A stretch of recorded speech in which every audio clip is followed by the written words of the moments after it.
Bonjour et bienvenue, c'est Darius. Aujourd'hui, on va parler de la nébuleuse de l'Anneau, la nébuleuse de la Lyre M57, le 57e objet du catalogue de Messier.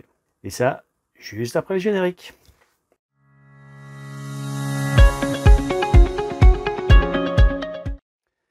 Alors, avant de parler de ma nébuleuse de la Lyre, on va déjà parler de celle qui a remporté la pod et qui donc du coup a été publiée dans Astronomic Picture of a Day. Et donc c'est une photo qui a été, enfin, on va dire faite ou combinée ou recombinée par Robert Gentle. Donc voici la fameuse image de la pod. Et donc là, on voit l'image complète. Alors évidemment, donc l'instrument qu'il a utilisé, c'est pas un instrument, mais plusieurs. Il a en fait combiné les images du télescope spatial Hubble, celles d'un télescope à Hawaï qui s'appelle Subaru, et d'un troisième télescope. Donc on va juste parler des deux premiers télescopes et donc du coup ce que chacun de ces deux télescopes a permis d'apporter à la photo. Donc là on voit quand même que c'est une photo qui claque. Bon, donc le petit télescope spatial Hubble qui a la taille d'un bus et qui a un miroir de 2,40 m, qui n'a pas la pollution lumineuse puisqu'il est dans l'espace, qui n'a pas les problèmes de turbulence atmosphérique, voilà, a permis de sortir cette image-là. Et si on augmente un petit peu l'histogramme, si on tire sur l'histogramme, et bien on voit en fait qu'il n'y a pas qu'un anneau, mais on devine un deuxième anneau qui se dessine quand on tire sur l'histogramme. Mais sur l'image qu'on a vue, il y avait en fait 3 anneaux. Donc il a également utilisé les images qui ont été produites par le télescope Subaru, un télescope de 8 mètres et qui est donc à Hawaï. Donc voici un petit peu la bête avec ses spécifications. Donc je vous laisse appuyer sur pause ou aller. Donc il y a les liens des sources qui sont en bas dans la description. Donc je vous laisse vous promener sur ces différents liens pour découvrir les instruments utilisés. Et quoi qu'il en soit, voici, donc ils ont fait plusieurs images de la nébuleuse de la Lyre, la nébuleuse de l'Anneau, et voilà en fait deux exemples, une en H alpha et l'autre en H alpha et VB, vert et bleu. Et donc voici l'image qui nous intéresse où on voit les 3 anneaux. Mais évidemment, le troisième anneau est extrêmement ténu. Et donc du coup, pour faire apparaître le troisième anneau, le premier anneau est complètement cramé. D'où l'idée de le remplacer par l'image de Hubble pour arriver à la photo que vous avez vue précédemment. Alors, en ce qui me concerne, avec ma petite 80 ED, depuis l'agglomération lyonnaise, sur plusieurs nuits, j'ai fait à peu près 400 images brutes de 2 minutes. Sur ces 400 images, donc j'en ai gardé 300, puisque donc il y en a certaines, voilà. Soit il y avait des nuages, soit il y avait des problèmes de suivi, puisque c'était sur une petite monture AZQ5 Skywatcher. Donc voilà, il y avait quand même du déchet, mais voilà. Donc là, on voit rien que le volume du répertoire Process où j'avais empilé 300 images. Alors j'ai utilisé les mêmes images, mais voilà, pour sortir donc le premier anneau avec une bonne résolution, j'ai choisi, on va dire, 70 meilleures images, à peu près à la louche. Pour avoir des étoiles à peu près rondes, donc j'en ai gardé une centaine. Et évidemment, pour aller chercher une petite IC, dont on parlera tout à l'heure, et le deuxième anneau, forcément, il a fallu avoir du signal. Donc du coup, j'ai dû prendre pratiquement 300 images. Donc là, on voit voilà, les différents processus. Et donc j'ai fait à partir des mêmes données brutes, en les filtrant plus ou moins, voilà, 4 images où j'ai extrait voilà, donc la nébuleuse de la Lyre, la petite IC, les étoiles et le deuxième anneau. Et après, donc j'ai recombiné tout ça pour avoir l'image finale qu'on verra plus tard. Donc en choisissant les 67 meilleures images, voilà un petit peu ce que j'ai réussi à obtenir. Puis, donc en fait on a l'image à l'échelle 1. Et là, si on fait un drizzle x2, voilà, on voit déjà que la nébuleuse a quand même une taille bah, assez sympa. Avec, si on regarde bien, voilà, donc là c'est à l'échelle 1, il y a quand même pas mal de détails au niveau de l'anneau principal qui est donc voilà en deux teintes, donc la partie bleutée et la partie rougeâtre. La partie bleutée c'est l'oxygène et la partie rougeâtre à l'extérieur c'est l'hydrogène qui n'a pas été brûlé. Et au centre on trouve la petite naine blanche qui justement a produit cette nébuleuse planétaire.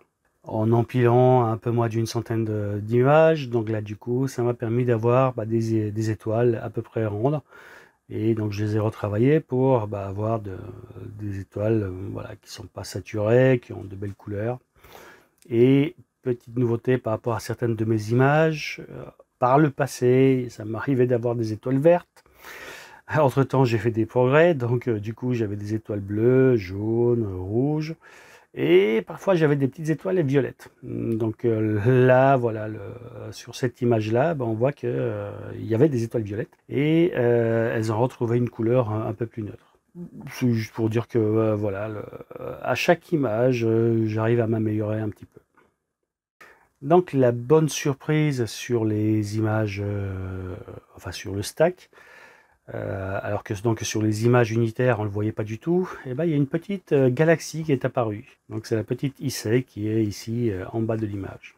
Donc IC 1296. Donc là, quand on regarde cette image de plus près, en zoomant, donc on voit très bien la petite galaxie. Et surtout, voilà, donc on remarque la nébuleuse de la Lyre complètement cramée, mais on devine un petit halo autour de la nébuleuse. Et donc, en fait, c'est à partir de cette image-là que, en faisant deux montées d'histogrammes séparées, j'ai pu extraire la galaxie et le deuxième anneau. Et donc après, évidemment, vous l'aurez deviné, j'ai assemblé les quatre pour arriver à une image finale. Mais je n'ai pas, enfin, voilà, j'ai pas empilé les quatre d'un coup, j'ai fait par étapes. Donc là, on voit la petite IC voilà, extraite de l'image précédente. Et donc une fois que j'ai empilé donc, les étoiles avec la petite IC, donc ça a donné ça. Et la prochaine étape, évidemment, ça a été de rajouter ce que j'avais traité au tout début, donc la nébuleuse de la Lyre, faite à partir des meilleures images, ce qui a permis d'avoir du coup pas mal de piquets au niveau de la nébuleuse. Et comme j'ai empilé tout et n'importe quoi au niveau de la galaxie, on voit que la galaxie, clairement, elle n'a pas du tout le piquet de la nébuleuse de la Lyre, mais forcément, en empilant tout et n'importe quoi, forcément, on a de moins bons résultats que si on se concentre sur les meilleures images. Donc là, on voit la Starless tirée au niveau de l'histogramme, où justement a été extraite la petite galaxie et le deuxième anneau. Et donc une fois qu'on a voilà, fait un peu de filtrage, un peu de réduction de bruit, on arrive à une image voilà, un peu plus sympa. Et donc c'est de cette image-là où j'ai pu extraire le deuxième anneau et la petite galaxie.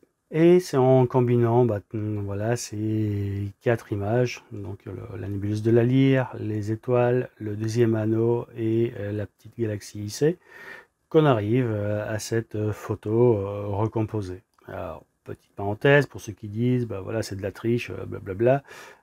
Donc n'oubliez pas que la première image de folie que j'ai montrée, qui a fait la pod, elle a été faite à partir d'images de 3 télescopes différents, dans le télescope Hubble et le fameux télescope Subaru, et un troisième autre télescope un peu particulier. Voilà. Et deuxièmement, voilà, donc le degré on va dire de luminosité au niveau des différents objets est extrêmement différent. En fait, le deuxième anneau est extrêmement ténu. La galaxie elle est un peu plus brillante, mais bon, elle n'est pas très flashy. Les étoiles, évidemment, elles crèvent l'écran. Et puis la nébuleuse de la Lyre, elle est super lumineuse. Donc pour mettre tout ce petit monde à peu près au même niveau, donc soit on fait des montées d'histogramme en masquant les zones qui ne nous intéressent pas, en essayant de faire la montée d'histogramme que sur les zones qui nous intéressent. Donc soit on sépare les objets et on fait voilà, 4 montées d'histogramme, une par objet, et après on les recompose. Donc ça après chacun fait comme il a envie, et voilà comment j'ai fait pour arriver à cette image là. Alors il y a des gens qui utilisent des tubes de 200 mm et ils n'arrivent pas forcément à ce genre de résultat. Donc voilà, si on considère que c'était qu'une petite 80 ED dans des conditions de prise de vue extrêmement difficiles, puisque depuis l'agglomération lyonnaise, voilà, je peux faire beaucoup mieux avec un plus gros tube ou en ayant un ciel bien meilleur, ce qui permettrait de sortir le deuxième anneau, voire peut-être même le troisième, et de sortir voilà, de belles images au niveau de la galaxie. Mais clairement, voilà, donc sur Lyon, il aurait fallu s'acharner pendant une dizaine de nuits avant de sortir un résultat plus probant. Et déjà là, quand on regarde, bah, c'est quand même une image qui remplit bien l'écran. Voilà, voilou, merci d'avoir regardé jusque-là et je vous dis à très bientôt pour de nouvelles aventures astronomiques. A plus, ciao ciao.